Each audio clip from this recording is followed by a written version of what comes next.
How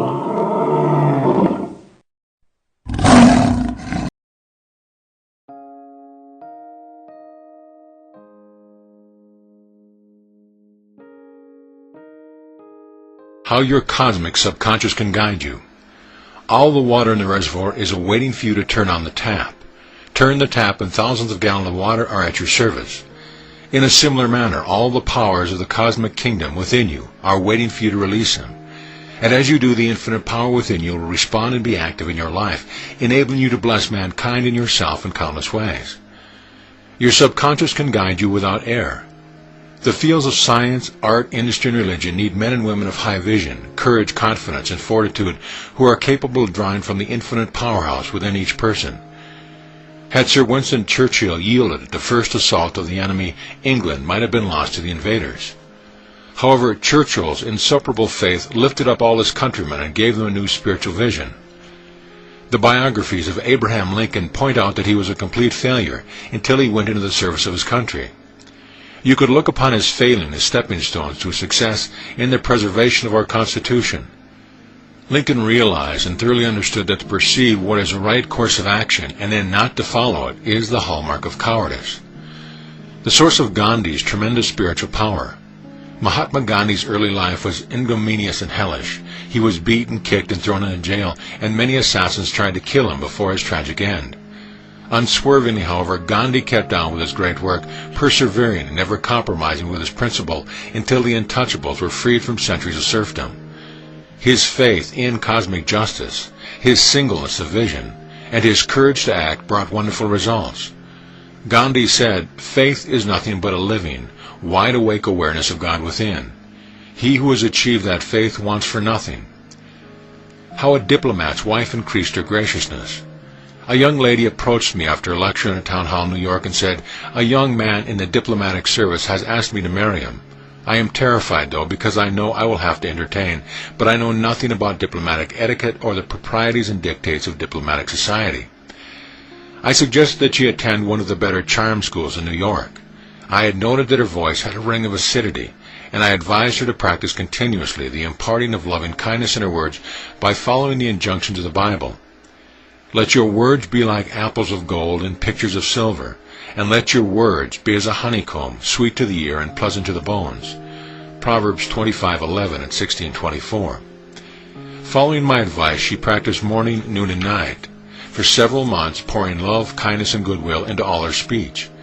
And after a few months, she noticed a tremendous change taking place for the better in her relationship with other people. She wrote me saying that the charm school had benefited her immensely. She had learned to practice all the amenities and graces of life. Moreover, they taught her how to dress properly, how to walk, talk, and entertain, and how to adapt the right posture and decorum for all occasions. I told her that when she said good morning to someone, she should realize the ancient implication of the words, which mean in substance, the light of God shines in you. And when she said good night, she should feel and know that she was saying, God giveth you sleep. The realization of this simple truth was the turning point of her life. She is now happily married to the young diplomat, and on behalf of the country is entertaining embassy guests with grace, charm, and dignity, and she is beloved by all. The small, everyday courtesies sweeten life, the greater ones ennoble it. Remember, too, that there is a courtesy of the heart. It is called love. From it springs the purest courtesy and outward behavior. Hidden talents found through infinite intelligence. A young newspaper man told me that he had been fired from his job, and informed that he was a flop and a failure as a reporter. He was bitter and vindictive for a few days. Then he decided to forgive his former employer and be grateful that he had been discharged. He said to himself, "I failed in that job. I didn't belong there. My talents lie elsewhere. I will be a tremendous success what I am doing when God has fitted me for." I suggested to him that he pray frequently as follows: "Infinite intelligence reveals to me my true place in life, where I express my hidden talents in a wonderful way, and I follow the unmistakable lead which comes to me." After a few days, he discovered an intense, deep-seated desire to be a minister. He is now very happy in a divinity school, and he recently wrote me saying, "This is where I belong. I will be a success at this." He's changed thinking, changed his life. The right way to practice divine guidance. A woman wrote me saying that another woman had called her a snake in the grass. They were members of the same church, and they worked together on the school board. She saw that she had accumulated many resentful and grudging attitudes. I wrote back pointing out that Adam had named all the animals, and that animals in the Bible mean moods, feelings, and animated states of consciousness. For example, they are the sting of the wasp in man, the stubbornness of the donkey, the cunning of the fox, and the fierceness of the tiger is seen, for example, in the actions of the Viet Cong in Vietnam. The term sheepish, cocky, and mulish are all taken from the animals. Our mission in life is to harmonize these emotions and characteristics and direct them constructively into godlike channels. I indicated to her that since she undoubtedly did not have the sting of the viper, and since she was not treacherous, she should not be offended when such foolish accusations were applied to her. I suggested that she pray as follows: I am divinely guided in all ways. There are harmony, peace, and divine understanding between Mrs. So-and-so and myself. God's cosmic wisdom reveals the way. The idea came to her one day that a trip to Palm Springs might help her frame of mind. She made the trip and was surprised when at the hotel swimming pool she ran right into the other woman. They chatted amiably and congenially, and the whole matter was solved. Divine guidance worked for it, albeit in a surprising way, when she reconditioned her mind. Solving an impossible situation. The following is a letter received from one of the church ushers, showing how his subconscious mind answered his deep-seated desire. Dear Mr. Murphy, my 8th birthday was approaching, and my mother asked me what gift I would treasure most. I spent most of my spare time doing woodcraft and had been given many good ideas by carpenters building a house nearby, including the reverence for a distant saw made of very fine steel and superior craftsmanship. So I told her of my burning desire to it, since it would improve my work. Wishing to surprise me, Mother started on her sleuthing trips, first to the hardware store, then to the second-hand store, but the answer to her query were almost a stereotype. Impossible, you'll not find one. They have not been made since the war, at least for several years. Since then, they are again in production. Feeling very downcast, Mother told me of her exhaustive search and said that, since the distant saw was impossible to find, I must choose another gift. I told her it was not necessary for the saw to come from here or the hardware store, but that I knew the saw would come. We had our home up for sale, had a buyer with a deposit in escrow, and had one termite inspection in which the inspector had examined only the house and the basement, but the buyers wanted a double check by another company, which is not generally done. The second one was much more thorough and insisted on examining the attic.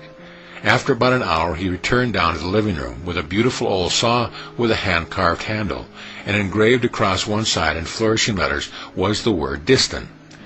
I later learned that when the house had been built in Laurel Canyon for a prominent musician, one of the carpenters had lost it in a very narrow aperture between the framework for a large skylight in the living room and the stonework of the back of the large fireplace. I have always been grateful for you that you taught me at an early age to understand and contact the all-knowing power within me.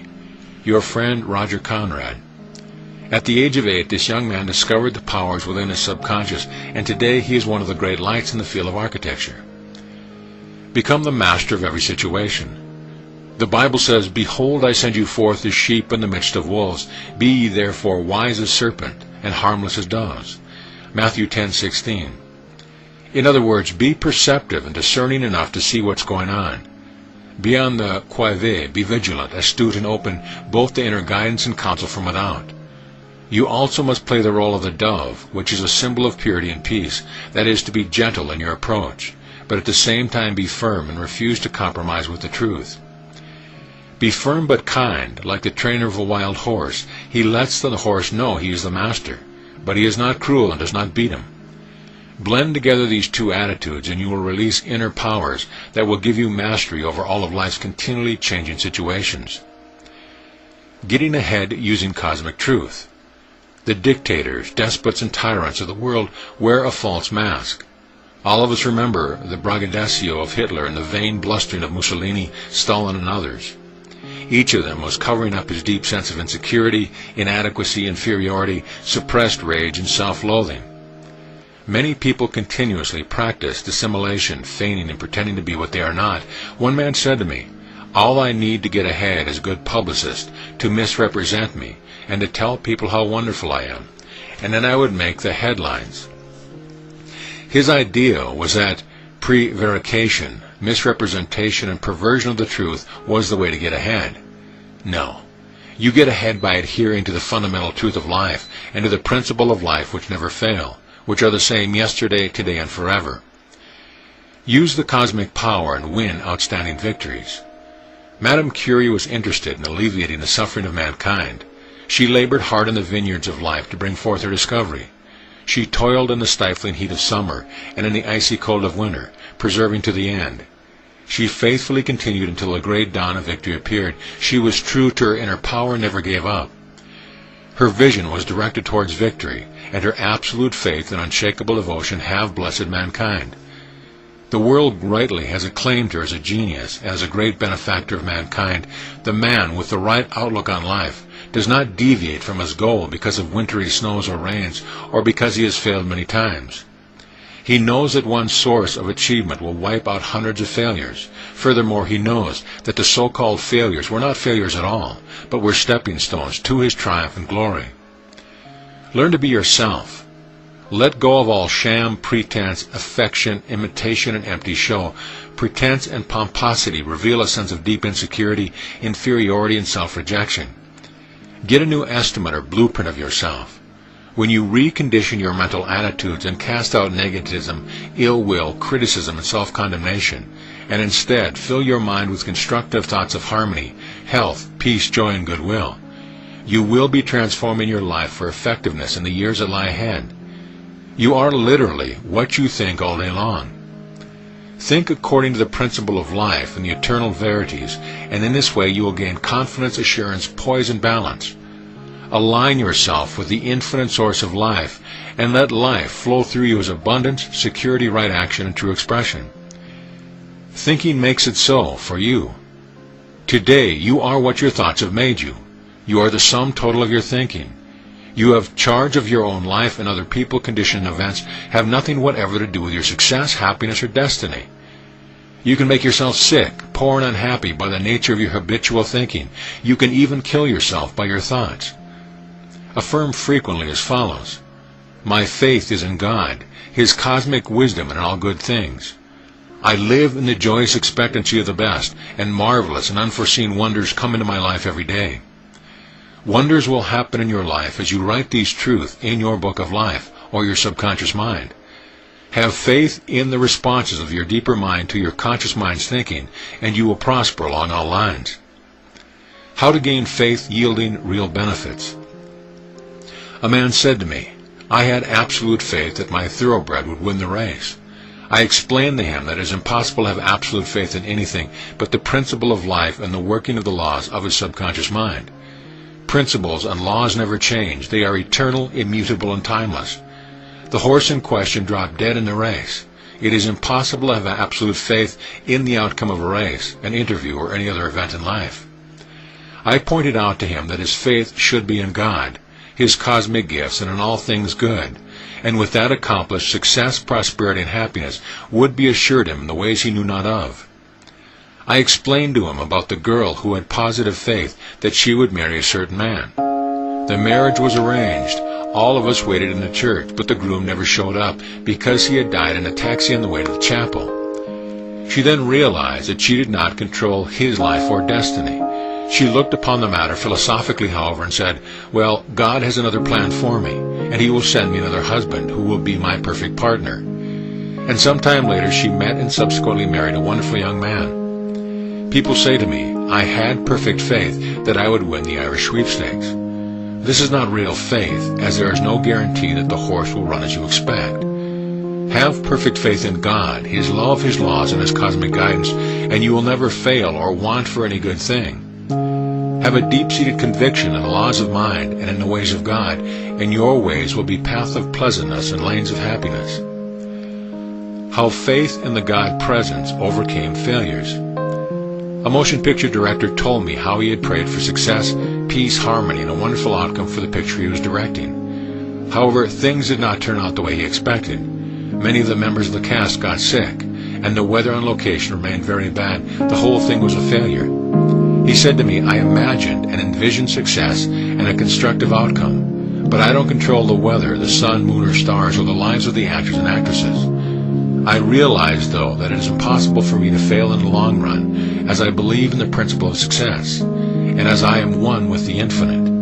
My faith is in the God presence, and my confidence is in the eternal truth of life which never changes. His next picture was a smashing success, and today he is one of the world's greatest directors. His faith was in the infinite way of life which cannot fail, and he knows that he was born to succeed. He was not disappointed because he had a few failures. His faith was in the right place, with God and his laws which never fail.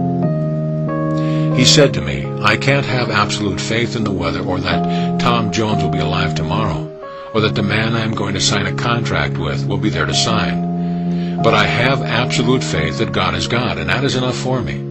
This is the wise reasoning of a great director. How to become friendly, happy, joyous, and free. Emerson said, the finite alone has wrought and suffered. The infinite lies stretched in smiling repose. Tune in on the infinite within you now and call upon it. And the moment you align yourself with this infinite ocean of life, love, truth, and beauty, the power of God will become active and potent in your life, and you will feel a deep sense of security and inner repose. Learn to be yourself. Throw away false pride, arrogance, dissimulation, and pretense.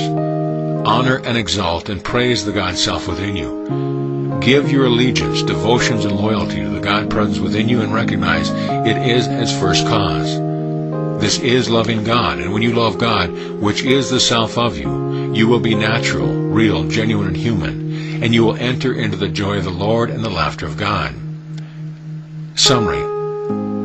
Powers for winning your way.